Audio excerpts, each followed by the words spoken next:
नमस्कार।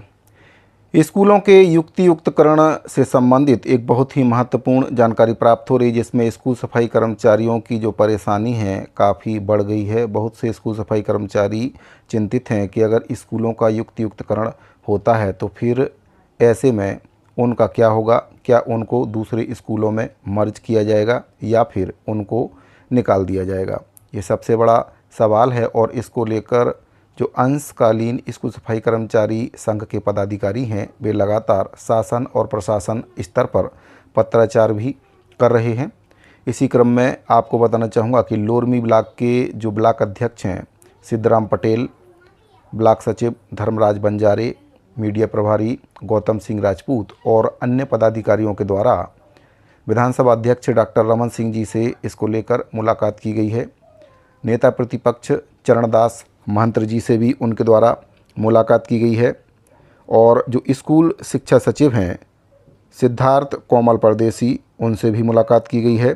ऋतुराज रघुवंशी जो कि संचालक हैं लोक शिक्षण संचालनालय छत्तीसगढ़ में, उनसे भी मुलाकात की गई है। इसके अलावा उप संचालक चावरे जी से भी इनके द्वारा सौजन्य मुलाकात की गई, जिसमें चावरे जी के द्वारा इन कर्मचारियों को भरोसा दिया गया है कि जो स्कूलों का युक्तियुक्तकरण हो रहा है उससे स्कूल सफाई कर्मचारियों को डरने की ज़रूरत नहीं है, क्योंकि स्कूलों का युक्तियुक्तकरण होने के बाद भी किसी भी स्कूल सफाई कर्मचारी को नहीं निकाला जाएगा। वहीं पर विधानसभा अध्यक्ष डॉक्टर रमन सिंह जी के द्वारा भी स्कूल सफाई कर्मचारियों को भरोसा दिया गया है कि आप लोग बिल्कुल भी चिंता ना करें, आपको किसी भी हाल में पृथक नहीं किया जाएगा। आप अपना काम जिस प्रकार से कर रहे हैं उसी प्रकार से आप अपना काम करते रहेंगे। किसी भी अंशकालीन स्कूल सफाई कर्मचारी को कार्य से नहीं हटाया जाएगा। इसको लेकर संचालनालय में आदेश देने की बात भी उनके द्वारा स्कूल सफाई कर्मचारियों से की गई है। आपको बताना चाहूँगा कि वर्तमान में स्कूलों का युक्तियुक्तकरण हो रहा है, जिसको लेकर एक आदेश पूर्व में जारी किया गया था, जिसमें ये कहा गया है कि स्कूल के जो स्टाफ हैं जिसमें 4th क्लास कर्मचारी, लिपिक संवर्ग और स्कूल के जो शिक्षक हैं उनका अन्य शाला में युक्तियुक्तकरण होना है। यानी कि अगर किसी स्कूल में बच्चों की दर्ज संख्या कम है तो उसको समीप के किसी स्कूल में मर्ज करना है। ऐसे में स्कूल सफाई कर्मचारियों को भी उस स्कूल में मर्ज किया जाना है, क्योंकि पूर्व में जो आदेश जारी हुआ था उसमें स्पष्ट तौर पर यह कहा गया था कि स्टाफ के साथ साथ स्कूल सफाई कर्मचारियों को भी जिस स्कूल का युक्तियुक्तकरण जहां पर हो रहा है वहां पर उनको मर्ज किया जाना है। लेकिन वर्तमान में जो आदेश जारी हुआ है उसमें यह कहा गया है कि स्कूल सफाई कर्मचारियों के लिए अलग से आदेश जारी किया जाएगा। इससे कहीं ना कहीं स्कूल सफाई कर्मचारी डरे हुए हैं, सहमे हुए हैं।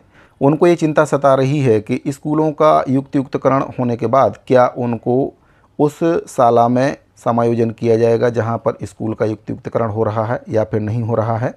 इसी को लेकर लगातार पत्राचार शासन से किया जा रहा था और अब जो आश्वासन अंशकालीन स्कूल सफाई कर्मचारियों को विधानसभा अध्यक्ष डॉक्टर रमन सिंह जी के द्वारा दिया गया है, उससे ऐसा लग रहा है कि स्कूल सफाई कर्मचारियों को युक्तियुक्तकरण से डरने की ज़रूरत नहीं है। उनको किसी भी हाल में काम से नहीं हटाया जाएगा। स्कूलों का युक्तियुक्तकरण होने के बाद उनको भी समायोजन किया जाएगा। किसी भी प्रकार से उनको इससे डरने की ज़रूरत नहीं है। तो स्कूल सफाई कर्मचारियों के द्वारा लगातार युक्तियुक्तकरण के संबंध में जो पत्राचार है वह किया जा रहा था। मुख्यमंत्री जी के नाम से भी पत्राचार किया गया है। इसके साथ ही जो सुशासन तिहार में आवेदन किए हैं उसके माध्यम से भी इसको लेकर आवेदन किया गया है और भी कई माध्यमों से जो स्कूल सफाई कर्मचारी हैं उनके द्वारा आवेदन किया गया है कि स्कूल सफाई कर्मचारियों को युक्तियुक्तकरण में किसी भी प्रकार का नुकसान ना हो, उनको हटाना नहीं चाहिए, क्योंकि वे कई वर्षों से काम कर रहे हैं। काफ़ी कम मानदेय में वे काम कर रहे हैं। 50% की वेतन वृद्धि भी उनको अभी तक नहीं मिल पाई है और ऐसे में अगर उनको काम से पृथक कर दिया जाता है तो फिर वे अपना घर परिवार कैसे चला पाएंगे। काफ़ी जिम्मेदारियां हैं। कई वर्षों से काम करने के बावजूद अब अगर उनको कार्य से हटाया जाता है तो फिर कहीं ना कहीं आर्थिक जो तंगी है उसका सामना स्कूल सफाई कर्मचारियों को करना पड़ सकता है। तो अब स्कूल सफाई कर्मचारियों को विधानसभा अध्यक्ष डॉक्टर रमन सिंह जी के द्वारा और जो चावरे सर जी हैं उनके द्वारा ये बताया गया है कि आप लोग चिंता ना करें, आपको किसी भी हाल में कार्य से पृथक नहीं किया जाएगा। तो युक्तियुक्तकरण से संबंधित ये बहुत ही महत्वपूर्ण जानकारी प्राप्त हो रही थी। उम्मीद करता हूँ कि दी गई जानकारी आपको पसंद आई होगी। अगर आपको जानकारी अच्छी लगी हो तो वीडियो को लाइक और अपने दूसरे साथियों को शेयर जरूर करें। इस वीडियो फिलहाल इतना ही, मिलते हैं अगली वीडियो में। अभी के लिए दीजिए इजाज़त। धन्यवाद।